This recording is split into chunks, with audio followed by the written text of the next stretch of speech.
In some ways, the name Cold War that was given to the 20th century's tension filled standoff between the United States and the Soviet Union is deceiving.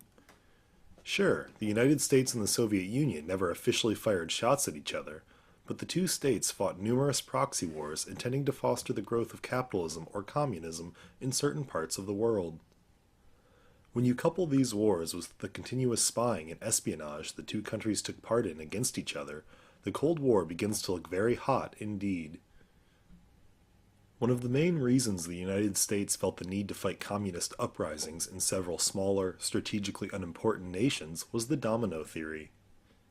The domino theory was propagated after World War II ended, largely as a result of a communist uprising in French-controlled Vietnam. Policy analysts in Washington worried that a successful communist revolt in Vietnam would encourage the communist factions of other Southeast Asian nations to similarly rise, causing the other precarious monarchical capitalist states of Southeast Asia to fall to communism one after the other, like dominoes. This theory was first articulated to the American public by President Dwight Eisenhower in an April 1954 speech. Eisenhower was trying to bolster domestic support for increased aid to the French forces and government in South Vietnam, and he stated his fears that the loss of Vietnam to communism might encourage the rest of the region to become communist too, perhaps even endangering Japan, who depended upon Southeast Asia for trade. The domino theory largely motivated American foreign policy in Asia over the following decades. American motivations to fight communism on all fronts were not born out of anti-communist paranoia.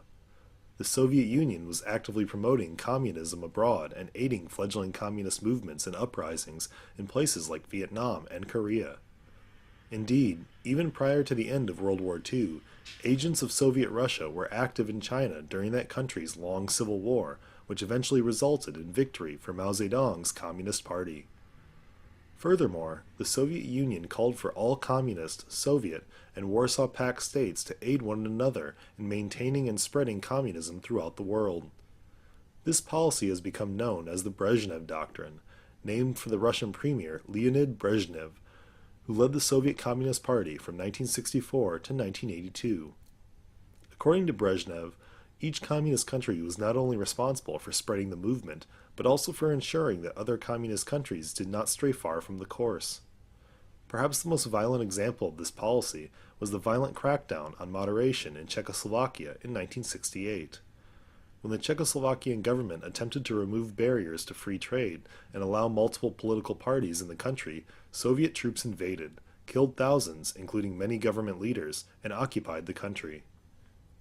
As a result of these two proactive policies from opposing nations, conflicts throughout the world in the second half of the 20th century largely became proxy wars between the United States and the Soviet Union, as both nations picked sides. The first of these conflicts, the Korean War, occurred only a few years after the end of World War II. The Korean War was instigated by North Korea when it invaded its democratic neighbors, South Korea, in June 1950. Before the end of the summer, the United States had sent troops to aid the South Koreans, viewing the war as an ideological fight against communism. Despite initial setbacks, the United States and South Korea forced the North Koreans back over the border and advanced further into North Korea.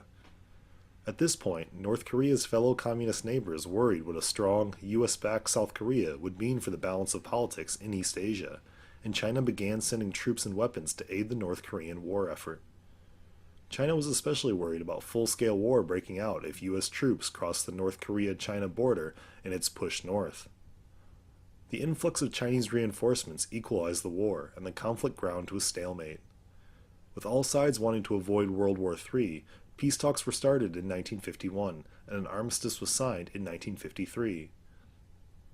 Less than a decade after the armistice in Korea, World War III was on everyone's mind yet again, when the Soviet Union sent a large shipment to the newly communist Caribbean nation of Cuba in 1962. The shipment consisted of missiles and mobile launch vehicles capable of carrying nuclear warheads. The United States, who had secretly funded a disastrous failed coup against Fidel Castro's communist government the year before, threatened invasion of Cuba when it learned of the Soviet missiles. After a tension-filled 2 weeks when many Americans felt the world was on the brink of nuclear holocaust, the Soviets agreed to remove the missiles from Cuba in return for the United States removing their own missiles from Turkey. Only a few years later, the United States would get involved in the long struggle between the Communist North and French-backed South in Vietnam. In the early 1960s, as fighting between communist factions in the South and the South Vietnamese government escalated, the United States stepped up its aid, hoping to stem the spread of communism in Southeast Asia. When 2 U.S. warships in the Gulf of Tonkin were torpedoed in August 1964, the United States began bombing targets in North Vietnam, and in the summer of 1965 began sending combat troops to the region. Meanwhile, the Communist North Vietnamese were largely funded and supplied by the Soviet Union, as the Communist Viet Cong were supplied with Soviet-made AK-47s, and American pilots often encountered Soviet-made MiG fighter jets. The war was costly for both the North Vietnamese and the United States, but mainly for the Americans, whose soldiers had little experience with guerrilla-style jungle warfare and suffered tens of thousands of casualties.